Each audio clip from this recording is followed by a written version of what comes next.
Mahakama Kuu ya Tanzania leo imeweza kumbaini Tundu Lissu au imeweza kumkuta Tundu Lissu na kesi ya kujibu. Yes, kesi ya kujibu sio hatia, yani Tundu Lissu hajakutwa na hatia bado, ila amekutwa tu na kesi ya kujibu kwa sababu yale ambayo amekuwa anashtakiwa nayo ni kweli aliyasema, ikiwemo ile kauli ya kwamba tutakinukisha. Miongoni mwa malalamiko kwa upande wa mashtaka ambayo yamewasilishwa kwenye mahakama ni kuhusiana na hizo kauli ambazo zilipelekea au zilikuwa na viashiria ya kwamba kuzuia uchaguzi usifanyike, na moja kwa moja ikapelekea kuwa ni kesi ya uhaini.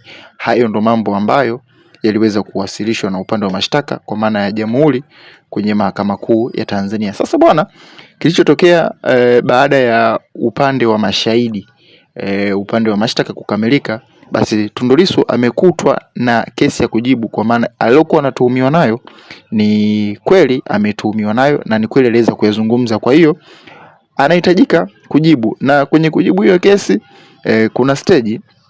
Kwanza atajitetea yeye mwenyewe, lakini pia upande wa ushahidi wa utetezi pia kuna watu wamewaalika. Hapa sasa ndo kwenye utamu wa hii kesi, kwamba yeye atajitetea mwenyewe, lakini pia upande wa mashahidi ambao wa utetezi pia kuna watu amewaalika. Aliwaalika, miongoni mwa walioalika wapo wengi, ikiwemo makamu wa rais alopita Philip Mpango, Kassim Majaliwa, lakini pia mkuu wa usalama wa mataifa. Kubwa kabisa ni Rais wa Jamhuri ya Muungano wa Tanzania, kwa maana Rais Samia Suluhu Hassan. Yeye ni anahesabika, au na wenzake wote wanahesabika kama ni mashahidi wa upande wa utetezi.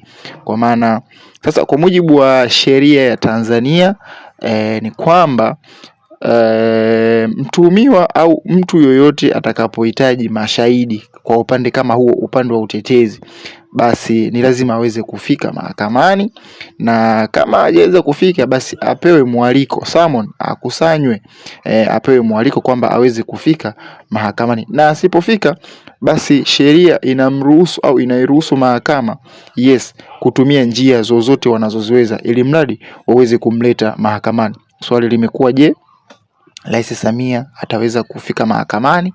Yes, kwa mujibu wa sheria lazima aweze kufika, na asipofika basi mahakama ina wajibu wa kumlazimisha Rais wa Jamhuri ya Muungano wa Tanzania kuweza kufika mahakamani. Bwana, leo hicho ndo kilikuwa ni kisanga ambacho kimeweza kutokea, au final kwenye hii stage ya 3 kuhusiana na kesi ya uhaini inayomkabili Tundu Lissu. Mimi kwa maoni yangu sidhani